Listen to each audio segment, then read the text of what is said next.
Indian box office ఎపిసోడ్కి మీకు స్వాగతం. Previous వీడియోలో నేను చెప్పినట్టే జపాన్ బాక్స్ ఆఫీస్ అనేది ఓపెనింగ్ డే ఓపెనింగ్ వీకెండ్ వరకు ఓకే, తర్వాత మాత్రం కంప్లీట్గా క్లారిటీ ఉండదని చెప్పాను కదా, అదే జరిగింది కల్కి 2898 AD విషయంలోని. ఇక మహారాజా ఫైనల్ రన్ చైనాలోని అయిపోయింది. అయితే రీసెంట్గా రిలీజ్ అవుతూ రణబీర్ కపూర్ గారి ఏ జవానీ హే దివానీ సినిమా బాక్స్ ఆఫీస్ దగ్గర ఇంతవరకు లాంగ్ రన్లోని అంటే రిలీజ్ అయిన డే 1 ఓపెనింగ్ వీకెండ్ వరకు మాత్రమే కాకుండా 10 రోజులు అవుతున్నా కూడా హోల్డ్ అయితే మాత్రం బాక్స్ ఆఫీస్ దగ్గర బాగానే ఉంచుకుంది. 2013లోని సమ్మర్కి రిలీజ్ అయిన ఈ సినిమా యూత్కి బాగా కనెక్ట్ అయిందనమాట. ఈ ఫిల్మ్లో ఉన్న ఆ డైలాగ్స్ కానీ క్యారెక్టర్స్ కానీ ఆ డీపర్ మీనింగ్ యూత్కి బాగా టచ్ అవడంతో అప్పట్లోనే 320 crore వరల్డ్ వైడ్గా కలెక్ట్ చేసి రణబీర్ కపూర్ గారి కెరీర్కి మంచి పుష్నిచ్చాయి. 12 years అవుతున్నా కూడా యూత్కి ఫిలిం మీద ఉన్న కనెక్షన్ ఇంకా తగ్గినట్లేదనమాట. స్టిల్ ఈ ఫిలింకి జనాలు చూడడానికి బుకింగ్స్ అప్పుడే మంచి ఊపు కనిపించింది. ఇకపోతే 10 days అయిన తర్వాత ఈ సినిమా 17.7 crores కలెక్ట్ చేసింది. ఇప్పటిదాకా ఇండియాలోని రిలీజ్ అయిన ఫిలిమ్స్లోని టాప్ 3rd ప్లేస్లో ఉంది. టాప్ 1st ప్లేస్లోని తుంబాద్ ఉంది. 2nd ప్లేస్లోని తలపతి విజయ్ గారి గిలీ సినిమా ఉంది. 4th ప్లేస్లోని షోలే. 5th ప్లేస్లోని రణబీర్ కపూర్ గారి రాక్ స్టార్ సినిమా ఉన్నాయి. 6th ప్లేస్లోని తృప్తి డిమ్రీ గారి old film Laila Majnu recent గా రిలీజ్ అయింది. ఆ ఫిలిం కూడా 10 crore దగ్గర వరకు కలెక్ట్ చేసింది. ఇక రణబీర్ కపూర్ గారి ఫిలిమ్స్ లోని సంజు అవసరం లేదు కానీ వేకప్ సిద్ కానీ బర్ఫీ లాంటి ఫిలిమ్స్ రిలీజ్ చేస్తే మళ్ళీ జనాలు ఎక్కువ శాతం వచ్చే అవకాశం కూడా ఉంది. ముఖ్యంగా ఆయన్ ముఖర్జీ గారు ఇలా యూత్ కి స్ట్రాంగ్ గా కనెక్ట్ అయ్యేలాంటి ఫిలిమ్స్ ఏ జవానీ హే దివానీ, వేకప్ సిద్ క్యారెక్టర్స్ కానీ డ్రామా కానీ ఎమోషన్స్ మంచిగా పర్ఫెక్ట్ గా డిజైన్ చేసుకున్న ఆయన బ్రహ్మాస్త్రలోని కంప్లీట్ గా స్టోరీ టెల్లింగ్ లోని ఫెయిల్ అయ్యారు. మరి అప్కమింగ్ వార్ 2 బ్రహ్మాస్త్ర 2 తోటి మంచి వర్క్ బయటకు వస్తుంది లేదు చూడాలి. కాన్సెప్ట్ బాగున్న స్టోరీ టెల్లింగ్ అండ్ ఎగ్జిక్యూషన్ బాగుండాలి. ఇక పుష్ప 2 బాక్స్ ఆఫీస్ దగ్గర రన్ ఆగిపోయే టైప్ లోని స్లో అయితే అవుతుందన్నమాట. కాకపోతే నెక్స్ట్ వీక్ మళ్ళీ ఎక్స్టెండెడ్ వెర్షన్ అంటూ అంటే ఇంకాస్త డ్యూరేషన్ ని యాడ్ చేస్తూ థియేటర్స్ లోనే మళ్ళీ రీలోడెడ్ వెర్షన్ అని చెప్తున్నారు అనమాట. దాంతో మళ్ళీ ఆడియన్స్ వస్తారా లేదని తర్వాత మనకు తెలుస్తుంది కానీ ప్రస్తుతానికి అయితే రన్ ఆగిపోతున్నట్టు కనిపిస్తుంది. సర్ప్రైజింగ్ అనేది చాలా మంది హిందీ బెల్ట్స్ అనుకుంటారు కానీ తెలుగు స్టేట్స్ లో కూడా సర్ప్రైజింగ్ రన్ అనే సినిమా చూపించింది. అంటే సినిమాకి బాయ్కాట్ చేస్తున్నామని చెప్పి తెలుగులో నెగిటివిటీ చేయడానికి అయితే మాత్రం విపరీతంగా సినిమా రిలీజ్ కి ముందు చాలా గట్టిగా ట్రై చేశారనమాట. అదైతే క్లియర్ గా కనిపించింది. ఈవెన్ టికెట్ రేట్స్ హెవీగా ఉండడంతో జనాలు చూడడానికి రారు అనే టైప్ లోని కూడా వైప్ ని క్రియేట్ చేశారు.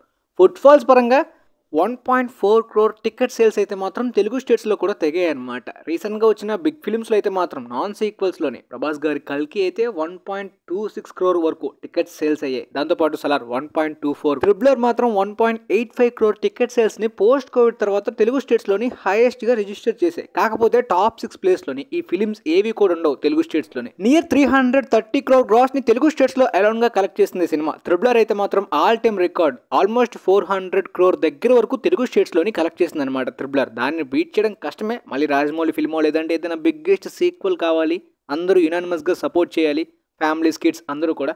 పోతే ఈ సినిమాకి ఏరియా వైజ్ గా బ్రేక్ ఈవెన్ అవడం ఆంధ్రాలో కష్టమని అనుకున్నారు. రీసెంట్ గా చాలా పెద్ద ఫిల్మ్స్ ఏవి కూడా ఆంధ్రాలో ఏరియా వైజ్ గా బ్రేక్ ఈవెన్ అవ్వట్లేదు. దాంతోపాటు పుష్ప 2 హెవీగా బిజినెస్ చేసింది. దాంతోపాటు టికెట్ రేట్స్ కూడా హెవీగా ఉన్నాయి. ఆంధ్ర వాళ్ళు నార్మల్గానే సినిమాలు చూడడం తగ్గించారు. మరి ఈ రేంజ్లో ఉంటే చూడడం కష్టమేమో అని అనుకున్నప్పటికీ మొత్తం గుంటూరు తప్పించి అన్ని ఏరియాస్ కూడా బ్రేక్ ఈవెన్ అయిపోయిందనమాట. సో హైపిడ్ సీక్వెల్ కాబట్టి ఓపెనింగ్ వీకెండ్ కొన్ని రోజుల వరకు మాత్రమే కాదు, లాంగ్ రన్ కూడా పుష్ప 2 బాగా యూజ్ చేసుకుంది. ముఖ్యంగా అల్లు అర్జున్ లాంగ్ రన్స్లో బెస్ట్ అని చెప్పి ప్రతి ఒక్కరికి తెలుసు. మరొకసారి కూడా ప్రూవ్ అయింది. ఓవర్సీస్లో కూడా ఈ సినిమా 270 crore వరకు కలెక్ట్ చేసింది. అంటే ఆల్మోస్ట్ కల్కి 2898 AD రేంజ్లోనే. పోతే ఇక ప్రపంచవ్యాప్తంగా ఇప్పటిదాకా ఈ సినిమా 725 crore కలెక్ట్ చేసింది.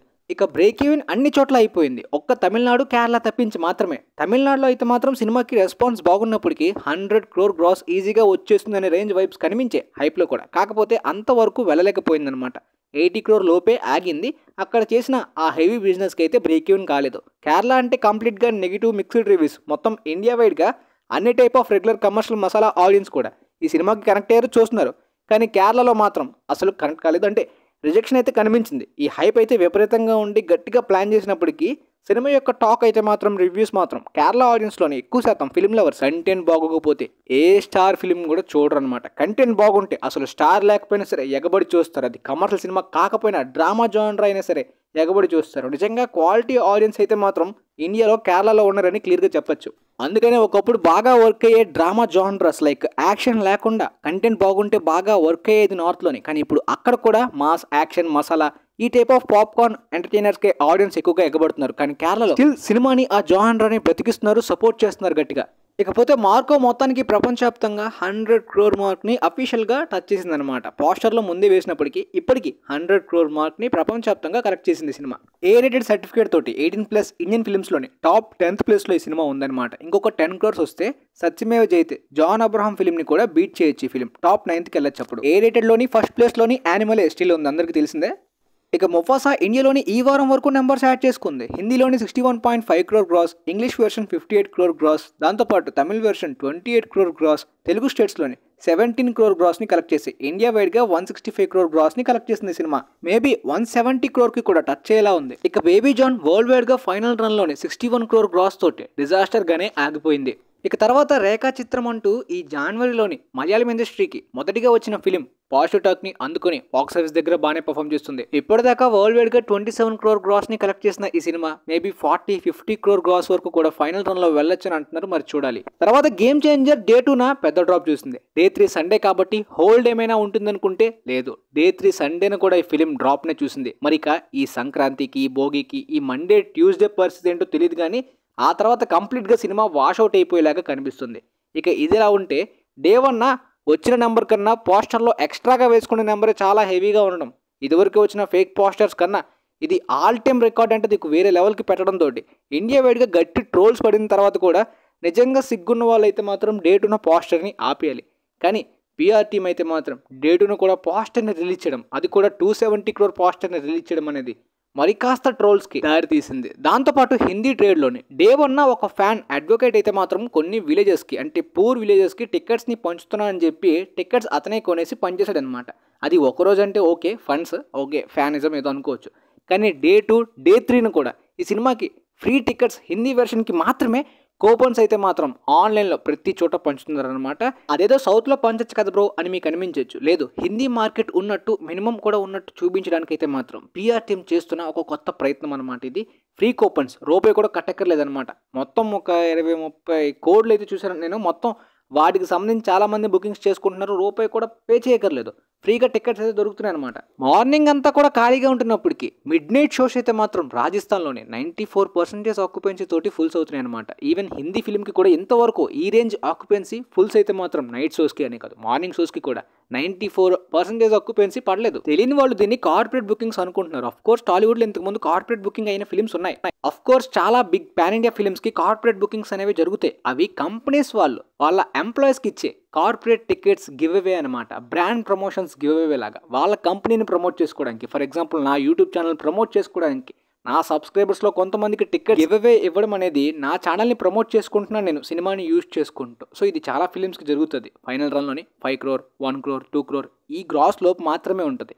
కానీ ఇక్కడ అలా లేదు. లీగల్గా కంపెనీస్ యొక్క గివ్ అవే అయ్యి ఉంటే ఎవరు మాట్లాడే వాళ్ళు కాదు. కానీ హిందీలో చాలామంది ట్రేడ్ అందరూ కూడా ఇది ఎక్స్పోజ్ చేస్తూ క్లియర్గా దొరికిపోయినట్టు మొత్తం అందరూ ట్రోల్స్ చేస్తున్నట్టు మాట్లాడుతున్నారు. క్లియర్గా రెప్యుటేషన్ అయితే పోయింది. ఆ కూపన్స్ ఏవో సౌత్లో పెట్టచ్చు కదంటే లేదు, హిందీ మార్కెట్నే టార్గెట్ చేయాలి. హిందీ నెంబర్ ఉంది, పాన్ ఇండియా నెంబర్ ఉందని ప్రూవ్ చేయడం కోసం చేస్తుంది. నార్మల్ కార్పొరేట్ గివ్ అవే జరుగుంటే బాలీవుడ్లో ఇంతకుముందు జరిగాయి, టాలీవుడ్లో జరిగాయి, రీసెంట్గా తమిళ్లోని జైలర్ ఫిల్మ్కి కూడా జరిగాయి. వీటి గురించి ఎవరు కూడా అంత చర్చలు పెట్టుకోరు అనమాట. కాకపోతే ఇలా జరగడం ఇది రాంగ్ అనమాట.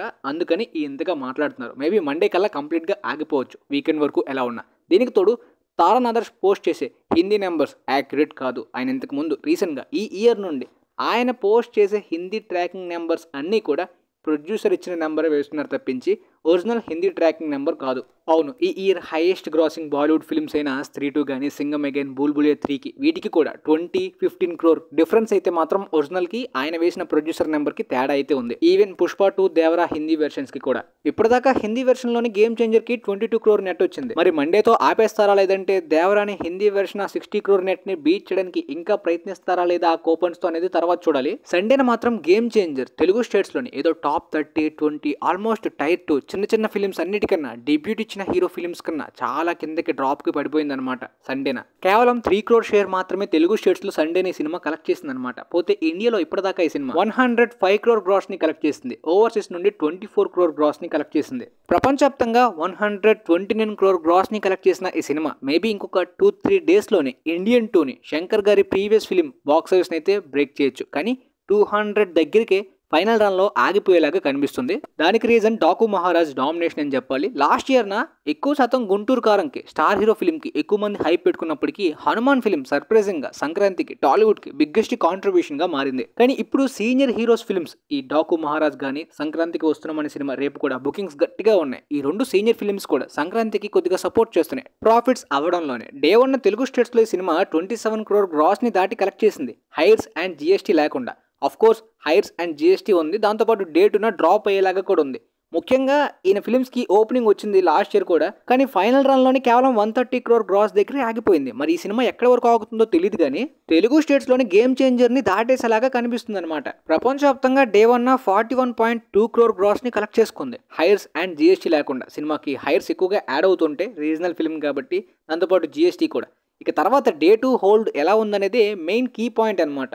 ఈ హాలిడేస్ అయిన తర్వాత కూడా సేమ్ ఆ ప్రీవియస్ ఇయర్ వీరసింహారెడ్డి లాగా 130 crore వరకే ఆగిపోద్దా, లేదంటే ఇంకాస్త ముందుకు వెళ్తుందా, గేమ్ చేంజర్ని తెలుగు స్టేట్స్లో దాడుతుందా లేదనేది తర్వాత చూడాలి. లాస్ట్ ఇయర్ సంక్రాంతికి హనుమాన్తో పాటు నాగార్జున గారి ఫిల్మ్ కూడా మెల్లిగా ఆడేసింది అనమాట. ప్రాఫిట్స్ వచ్చేసాయి, కొద్దిగా నెంబర్స్ కూడా వచ్చేసాయి అనమాట. ఆ టైంలో వెంకటేష్ గారి సైన్ ఆఫ్ ఫిల్మ్ కంప్లీట్గా వాష్అవుట్ అయిపోయి ఎవ్వరు వెళ్ళట్లేదు. కాబట్టి F2, F3 లాంటి బిగ్ హిట్స్ అయిన డైరెక్టర్ కాంబోలోనే మళ్ళీ ఈ పొంగల్ ఫ్యామిలీ ఆడియన్స్ని టార్గెట్ చేసే విధంగా వచ్చిన ఈ సినిమా బుకింగ్స్ కూడా గట్టిగా ఉండడంతో రేపు 20-25 crore వరకు ఓపెన్ అయ్యే అవకాశం ఉందంట. ఇది చాలా మందికి షాకింగ్ నెంబరే. ఇదిలా ఉండగా తమిళనాడులో అయితే మాత్రం అజిత్ గారి ఫిలిం వచ్చుంటే ఒక పెద్ద పండగకి అయితే మాత్రం స్టార్ హీరో ఫిలిం వచ్చుండేది.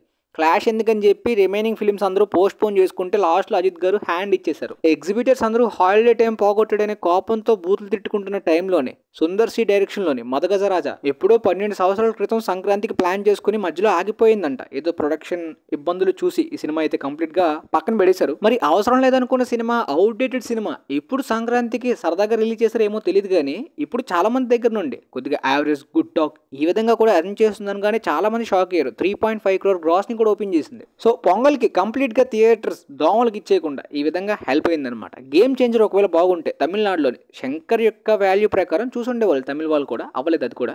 ఇక ఫైనల్గా సోనూ సూద్ గారి డైరెక్షన్లోనే ఫటే అనే ఒక యాక్షన్ ఏ రేటెడ్ ఫిల్మ్ అయితే మాత్రం ఈ January 10th హిందీలో రిలీజ్ అయిందనమాట. పోతే ఈ సినిమా కంప్లీట్గా ఎక్కువ స్క్రీన్స్ దొరికినప్పటికీ టికెట్ రేట్స్ని నార్మల్గా పెట్టారనమాట. 99 రూపీస్కే మొత్తం హిందీ వెర్షన్లోని. కాబట్టి ఫుట్ ఫాల్స్ ఎక్కువ వస్తే కలెక్షన్స్ తక్కువ వచ్చినా పర్లేదు అనుకున్నారు, కానీ సినిమాకి మిక్స్డ్ టు నెగిటివ్ రెస్పాన్స్ రావడంతో ఇప్పటిదాకా 8 crore గ్రాస్ ని కలెక్ట్ చేసి బాక్స్ ఆఫీస్ దగ్గర డిజాస్టర్ అయింది. మేబీ ఈ ఇయర్ బాలీవుడ్ కి ఫస్ట్ హిట్ షాహిద్ కపూర్ దేవా ఇవ్వచ్చు, లేదంటే బ్యాడాస్ రవికుమార్ అవ్వచ్చు, కానీ wiki Kaushal Chhaava block buster అయ్యే పొటెన్షియల్ ఉంది. మరి చూడాలి. మీకైతే ఈ డేటా క్లియర్ గా అర్థమైంది అనుకుంటా. వీలైతే ఈ వీడియోని మీ ఫ్రెండ్స్ లో ఉన్న వాళ్ళకి కూడా షేర్ చేయండి. And thanks for watching guys.